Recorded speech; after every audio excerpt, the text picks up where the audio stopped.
G'day, Tragic here, and True Colours, the data pack for Netrunner. Ooh, how exciting. Now, this is, I don't know, it's hard to explain how good this game is. I mean, this is a fantastic game. I don't get to play it nearly as much as I want, unfortunately. But I think I'm going to just have to bite the bullet and start playing online. I'm not a big fan of playing card games online. I mean, a big part of what makes card games great is, you know, holding the cards and, you know, being with the player, but there's just no local tournaments near me, and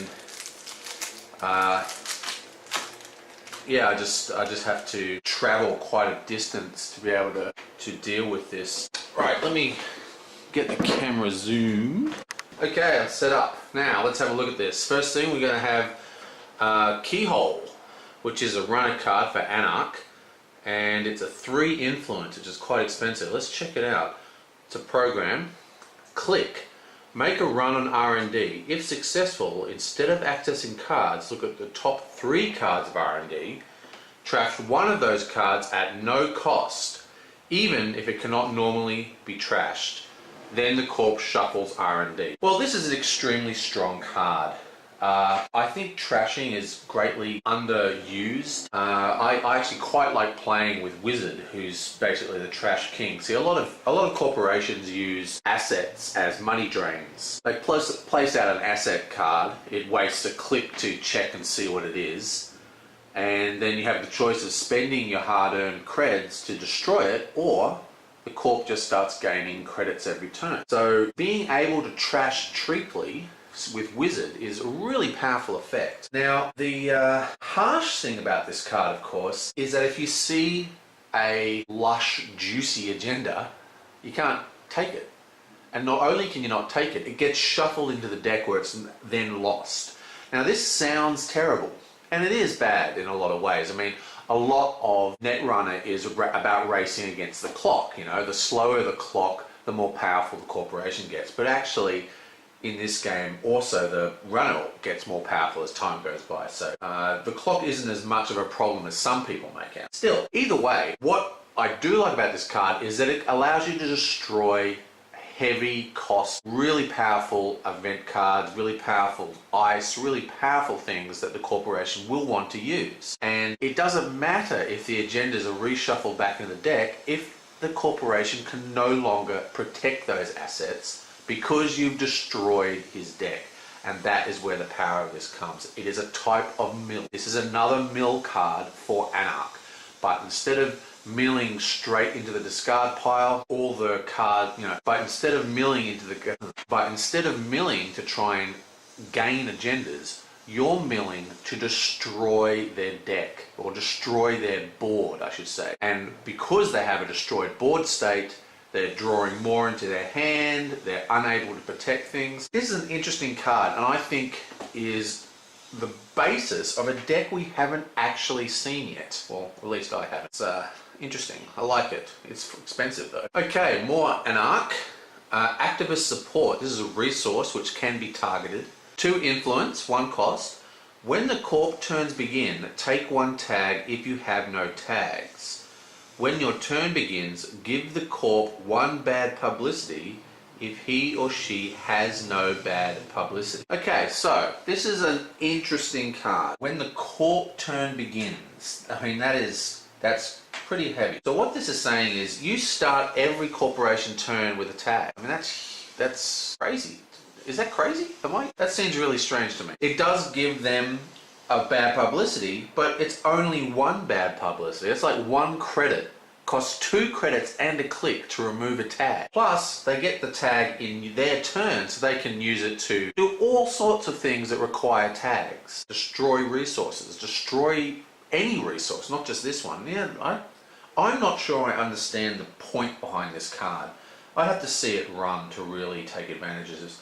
There are decks that don't run any high-level resources where tagging is not as important. I mean, you just let the tags pile up and you don't care. There are decks that function like that, and this could find a place in one of them. But still, that's a pretty interesting card. Okay, what else have we got?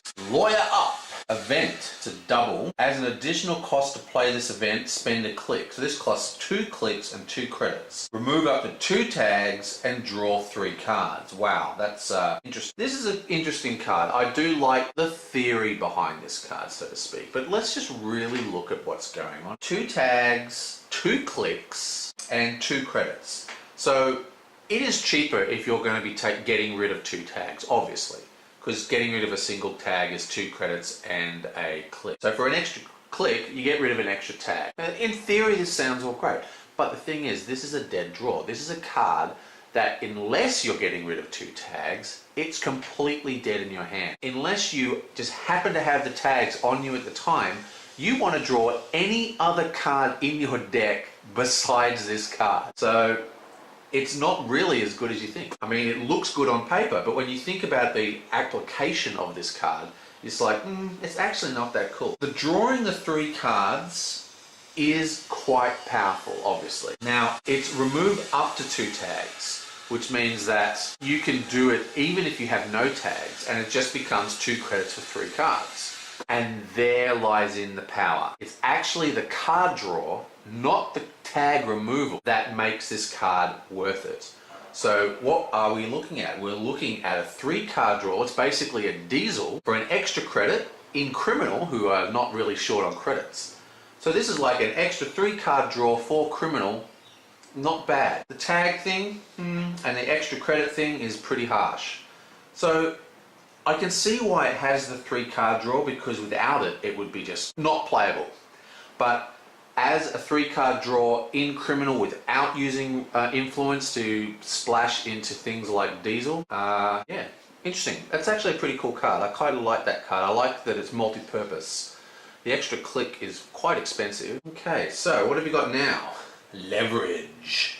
Event. Play only if you've made a successful run on HQ this turn. Prevent all damage until the beginning of your next turn unless the Corp takes 2 bad publicity. Now, I'm not sure.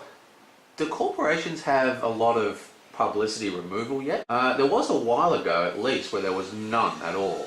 But like I said, I'm not a huge... I do love this game, and I play it fairly regularly. Like, I might get 1 or 2 games in every couple of weeks. But I've been on holidays for a few months. I haven't played it for like 2 and a bit months. It's a bit rusty. But anyway, whatever. Leverage. Let's have a look at this card. I'm not a big fan of these types of cards. These cards that say successful run on HQ, successful run on R&D.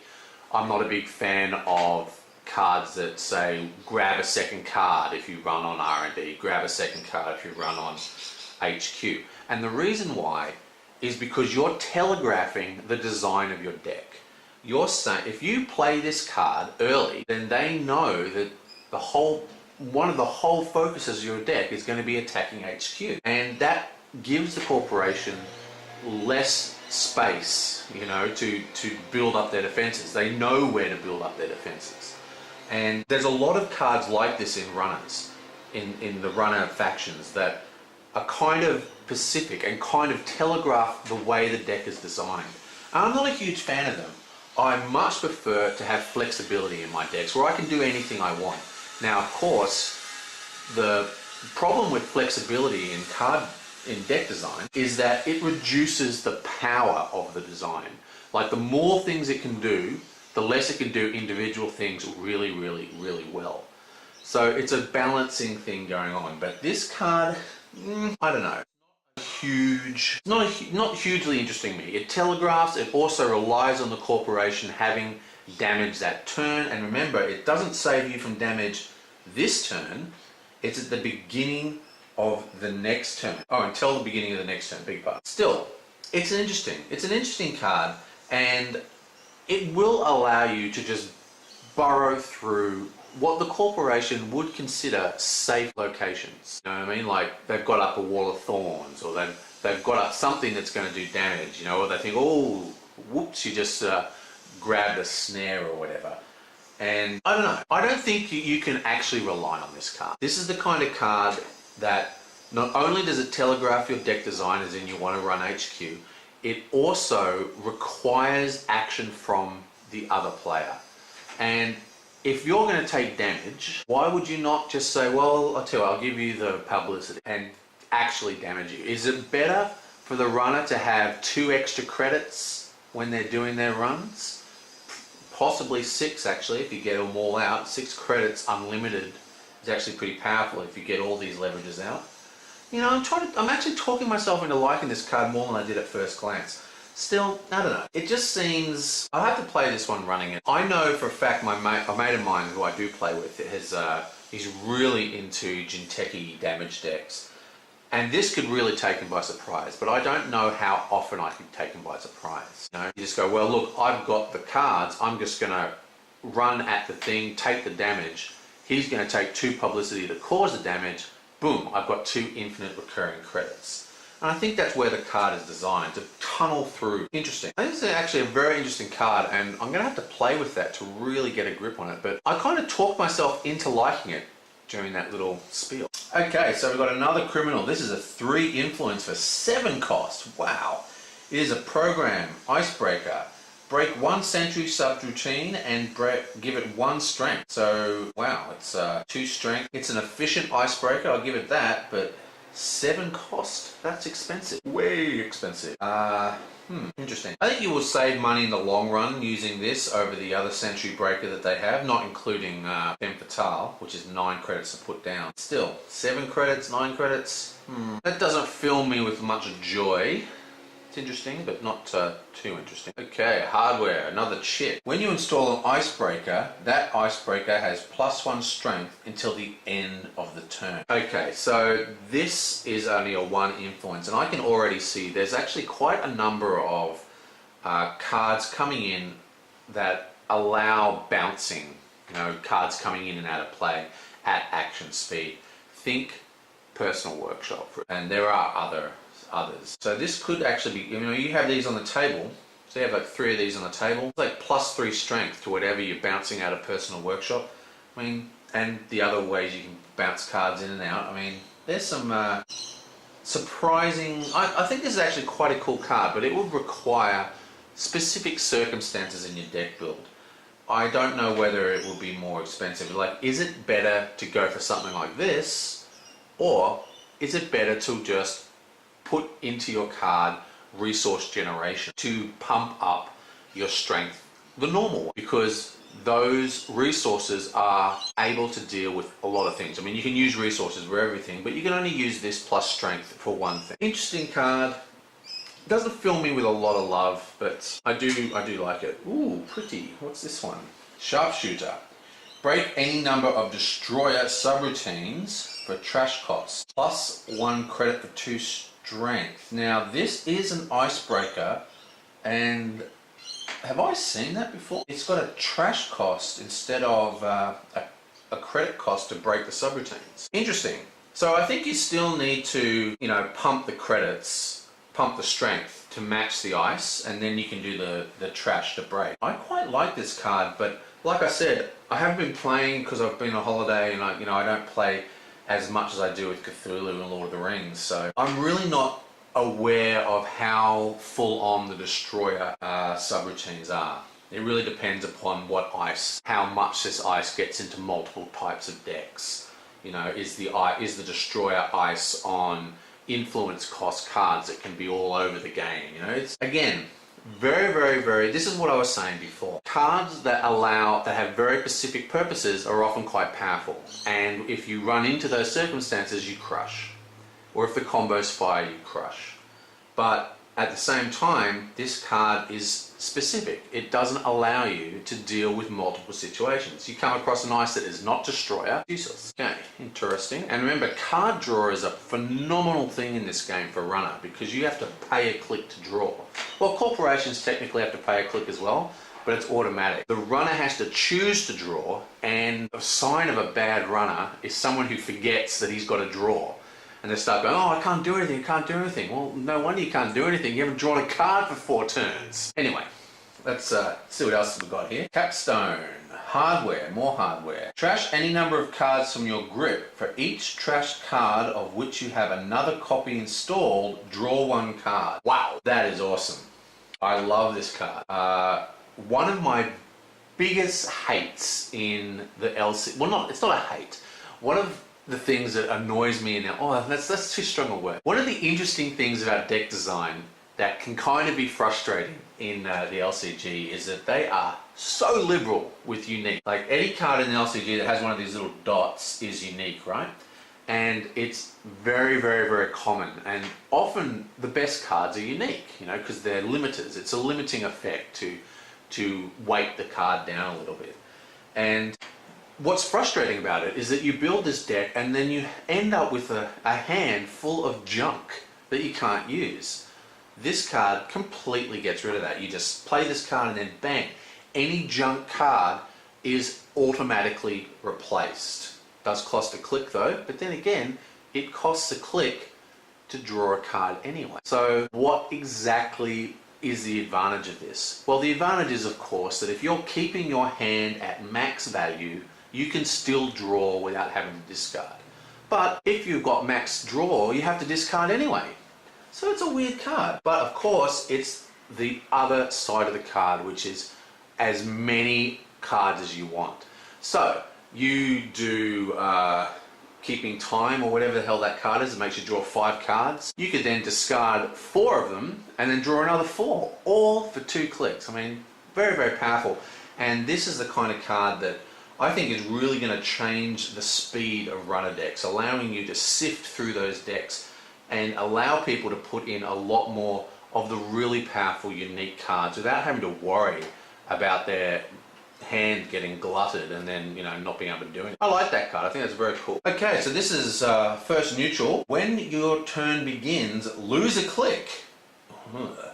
Ignore any additional costs on each double event you play. Well, the double events are obviously powerful. A double event is when, because when you play a card, like an event, for example, you pay the cost, you pay a click, and you always pay a click to play any card, unless there's some special interplay effects like Personal Workshop or something. But there are these new cards called doubles, where you pay an additional click. We've already seen one in this set. So, is this good? Is this bad? I really don't know. I mean, you would have to look at the card pool and pull out every single double card you could possibly imagine and look at them and see if you can build a deck with enough doubles in to make this card worth it, because it is expensive. One, you lose a click every turn. Every turn! So if you're not casting a double every turn, it's a waste. Doubt that that will see much play. But then again, like I said, there could be a deck that functions quite nicely with that. And that is the end of the runners, and looks like we didn't get a runner identity. Maybe we'll be lucky enough to get a Corpo identity. Okay, so what are we up to now? Rex Campaign. Almost out of batteries. Place 3 power counters on Rex Campaign when it is res. When there are no counters left, trash it and either remove 1 bad publicity or gain 5 credits. When your turn begins, remove 1 power counter. Interesting. So this is a 4 credit or a publicity drain. It's only 3 to trash, so it's a tempting target. This is actually a very good card. This is exactly the kind of asset card I was talking about at the beginning of the game. You play this asset and it becomes, you know, a lure, a card that draws the runner to it. You know, they've got to use a click, they've got to spend 3 credits, or you will be able to destroy the card and get 4 credits, you know, which is a nice return, or get a publicity back, which is also nice. Anyway, so it's a good thing. So, you know, getting the runner to spend a click and spend 3 credits is never a bad thing. It's almost a no-brainer. The question isn't whether you play this card. The question is if there's room in your deck to put it. Interesting card, and a perfect example of what I mean by a lure card. Because if they're too high, if the lure cards have too high a trash cost, they can't afford to trash them, so they never run it. Anyway, Frenez, which is a sentry. When you res Fenris, when you read Fenris, take 1 bad publicity. Do 1 brain damage, end the run. 4 cost. 4 cost means you could pop this in turn 1. It's only got 2 strength, so if you don't hit them early with this, it's going to be a real problem unless you've got lots of credits and the ability to boost this strength. It does not look like it's advanced. Interesting card. I would say it is brain damage as well, which is a permanent destruction of the hand size.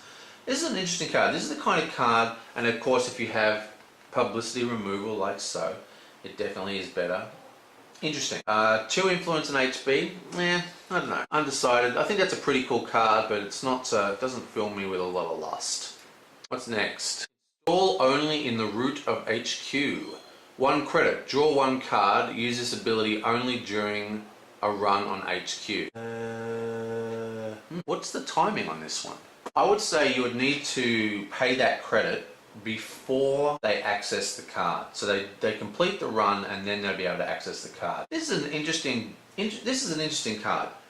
It has the kind of protection that might be good for you, you know? There's no limit. So if you have 1 card in your hand and it's an agenda, they get in, bam, you've suddenly got X amount of cards. Remember, you only discard your cards at the end of your turn. I believe that's correct, isn't it? At the end of your turn. So if you draw a whole bunch of cards, you have access to all those cards for the beginning of your turn, even though you get to draw another one. I reckon this is actually quite a cool card. Interesting. I love the graphic of the big massive red bump. This is a cool card because I've often been in situations where I've had an agenda that I have not been able to get rid of, and there is just not enough cards in my hand to warrant it, you know, what am I trying to say here? And there's never been enough other cards in my hand, so if the runner runs at it, boom, they get an agenda guaranteed, and this basically stops that. Also, another interesting thing is there is a card. What was that card? Celebrity Pet, that allows you to reveal cards from your hand. And I think you get 2 credits per card, or a maximum of 6 or something. I can't remember. I'd have to look up the card. Like I said, it's been a while. But this card could combo with that. They come at you, you fill up your hand. Next turn, on your first click, you then do a reveal, or maybe on your last click, so you can put some cards down, and on your last click you do a reveal, get some credits, and you get a lot of credits. A really easy way to pump your credit store. Interesting. It's interesting. I quite like that card. Okay, some more Jinteki goodness. Jinteki's about to get a huge boost, of course, because the next deluxe is Jinteki. Shock! Ooh, it's a trap! Another ambush. If shock is accessed from R&D, the runner must reveal it. When the runner accesses shock, do 1 net damage even if it's not installed. Okay, so, a couple of things. Unlike snare, this does not go off if it's in your hand. The only way this goes off is if they draw it from R&D themselves, or if it's put in as an asset into R&D like that. Either way, interesting card. It's a 0 cost to res. You know, I mean, if you're building traps, if you're building a trap deck, this could very well find a home. I can see why you'd find a home for this, because it basically means that you have extra traps in R&D and you won't be using some of your other traps to cover that slot.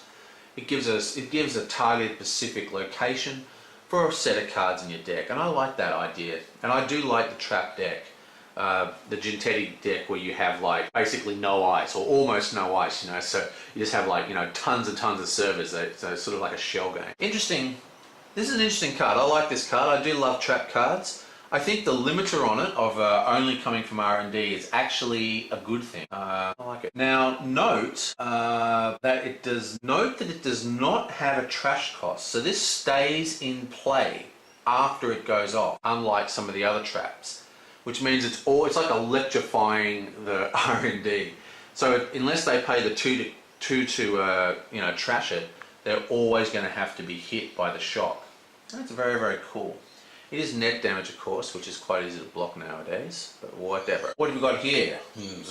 Something weird I can't pronounce. A 6 cost sentry for 2 strength. 2 strength is pussy. End the run unless the corp plays a credit. 1 net damage, 1 net damage, 1 net damage. Okay, so I don't like this card at all. I mean, net damage sounds great, thank you very much, but it does not have an end run on it. No? Well, it does have an end run on it right at the top.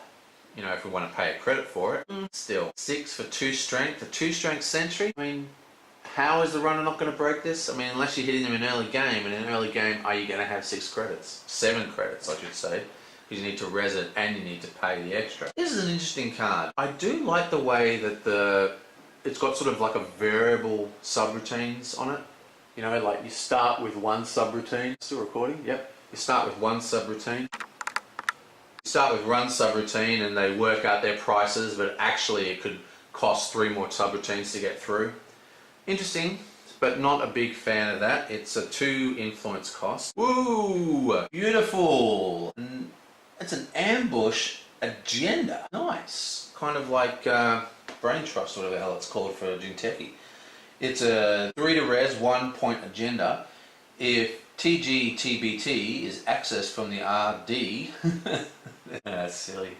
The runner must reveal it. When the runner accesses, give the runner a tag. Okay, so this is kind of cool. I don't really think this is going to have a huge amount of problem for runners. I mean, runners should be used to doing their runs with, at some clicks left to get rid of problems like tags. Still, I don't know. 3 for 1 cost can be good, because basically time is one of the largest commodities in this game. A click, your clicks, right? And taking a run is a click. Having less agendas, but when they do get an agenda, it's worth 3 points or, whatever, is not as good as having lots of agendas where they can very easily steal them, but they're only worth 1 point each because of the click cost it takes to get those agendas, as well as the cost to get through the ice. So I think 3-1 agendas are very good, and if your resource denial is going well, this could be very good for NBN, but it doesn't fill me with a huge amount of love. What have we got here? Sweep Week. Gain 1 credit for each card in the runner's grip. That's an interesting one. I like this one quite a lot. I think the more event-based credit gain for corporations is a good thing. It is conditional on your runner, but then again, this is the kind of card where are you going to be destroying their hand? If not, then they should probably have cards. It costs 1 and a click, so they need at least 2 cards. I think this is a good card. I like that one quite a bit. What else have we got? What's next, baby? RSVP. The runner cannot spend any credits for the remainder of this run. It's a code gate. That is quite an interesting card. It does not have an end run effect, so they can just power through it.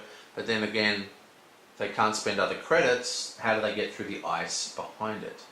So they have to break this one. It's almost the same as an end run. It's practically an end run. Now there are ice that do extra things if you don't break all the subroutines, or there are ice where if you don't break everything you get extra damage and stuff like that. So this could combo quite well with these, and I think this is a very cool card. It's got 2 influence, so it's a little bit heavy to splash into Jinteki, which I think it's HB actually as well, also has those types of ice. Still, interesting card. Now 3 cost, it's easy to res. 4 cost, 4th strength is not so easy. I mean, it's not hard, but it's not like early in the game easy to get past. I like this card. I think that's actually quite a cool little ice. Something we haven't really seen yet. Okay, whoa! What's this? It's got to be Wayland. Yeah, it's Wayland. Barrier. 14 cost, 6 strength. If it's the outermost piece of ice protected the server, it gets plus 4 strength. So it's a 10 strength. End run, end run, end run, end run. check out its flavor text. Subroutine, end the game. Just kidding. Lol. Yes.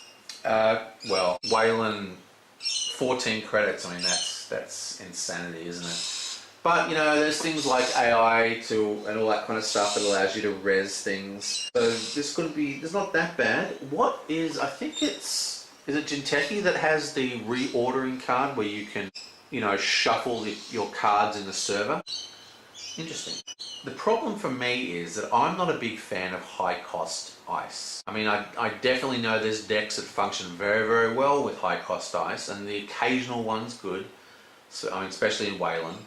But, yeah, I'm not a big fan of high-cost ice. I prefer ice to be sort of streamlined and quick to punch out.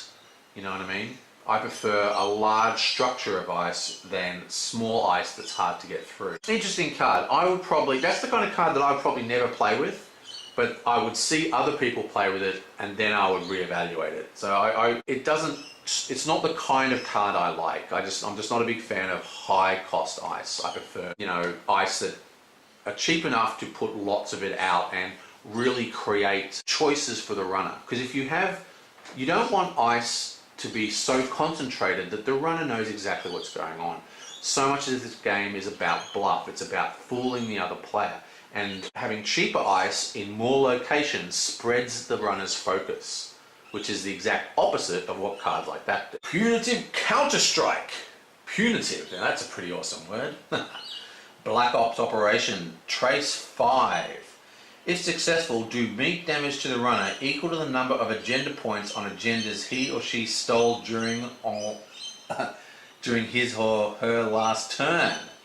Wow, I love it. I love that card. Trace 5 is pretty strong. It is Wayland, of course, and Wayland is one of, next to HB, has probably got the largest ice in the game. I mean, look at that one. So it's a good chance they're broke or close to it. Very, very cool. I love this card. I think this is a fantastic card. Awesome. I love cards in this game that punish them for doing well. There's a whole bunch of them. It's a whole subset of cards in this cards where you go, oh, you did well last turn? Well, take this. That's what you get for doing well. They're really fun to play. You just go, oh, by the way, boom, I get a bit of satisfaction. Love it. Okay, and finally we have another 3-1 agenda, initiative agenda. When you score Veterans Program, you may remove up to 2 bad publicity. Again, I don't really play publicity heavy decks, so I'm not quite sure how good this will be.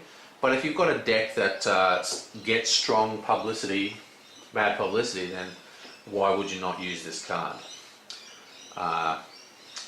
Interesting. Okay, so let's have a look. Here's my favorite cards for the set. My favorite art for runner is Sharpshooter, and my favorite art for corporation is Panic Button. Let's have a look at these cards. Awesome. You've got like, the corporate logo or the corporate ID, the corporate icon inside the computer being like shot down. It's awesome. I reckon that's a really cool cyberspace visualization or whatever. I don't know. I just like the art. I like the graphics. I think the green cards always look good, and I think that's one of the things about this card game that's really, really interesting. It amazes me the negativity this card game got for its graphics before it was released, but I reckon it's one of the best looking card games around because the virtual world allows them to do great iconography, great abstract drawings like this that you don't get. Like in Lord of the Rings, for example, or Call of Cthulhu, everything's a character or a building or a house or whatever. But you can get some really out of this world drawing. And look, you just can't go Panic Button. He's in his room. Look how haggard it is. This poor worker. He's got his big glowing red button and smack. That's just awesome. Okay, favorite card for corporations. Probably no surprise because I just raved about it. Is Punitive Counter-Strike. Once again, the main reason is, as a player, I love it when you can punish someone for doing what the game needs them to do. Like games have win conditions, and you can't win the game without doing this. So, say if the win condition is you have to put a tick in a box, and every time they put a tick in the box, you can punish them for doing that, doing the very thing they're trying to do. That's just really fun. You just go, BAM!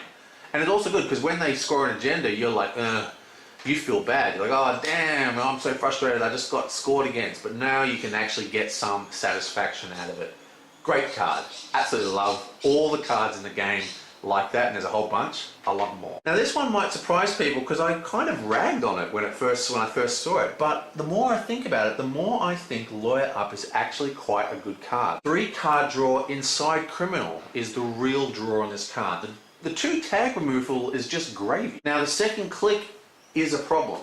So let's just think about that. If you draw 2 cards, you're spending 2 clicks. So this costs 2 clicks to draw 3 cards. So it's actually still more efficient than natural card draw. So even if I don't know, it's a good card. I like this card. I think it's I'm really not sure. It was a toss up between this card and the other card, which I thought was very interesting for runner, which was Leverage. See, Leverage was another card that I thought was very, very interesting for runner because I don't really know exactly how it would work in the gameplay environment. I'm not Leverage. What am I talking about? Freaking having a brain. You try again. Here we are. This was the safer bet for me. This one here, Keyhole, because Keyhole seems to me to be a card that is the beginning of a new type of deck. Well, it's not. There have been decks that try and focus on it, but this is a card that makes that deck a lot more viable, which is a type of mill deck. but instead of milling the cards and sifting through them quickly to pull out agendas, you are destroying the entire deck, leaving a concentrated pack of agendas in there. So when you do runs, you always hit them. So I think it's a very, very cool card, and that is my gut feeling as the best card. But this card here, Card Draw Inside Criminal, that has a little bonus effect that is more efficient than actually playing normal card draw, is kind of cool. But you've got to remember, the card has to replace itself, and that is why it's draw 3 cards. Because you draw this card, where normally you would draw a different card, you then pay 2 clicks to draw 2 new cards, you know what I'm saying? So by drawing 3 cards, you're replacing this card and drawing 2 cards, which is the same as just spending a click and drawing a card, spending a click and drawing a card. Except this one costs 2 credits. In fact, I've just talked myself out of liking that card. I'm definitely going to go for this one. Whew, well, that is it. True Colors. Not the most amazing pack that I've opened for these guys, but Netrunner has one of the strongest developments, in my opinion, of all the LCGs. Like, it's so popular and so many people play it. It's got a great meta. Excellent game. And I will see you guys next time.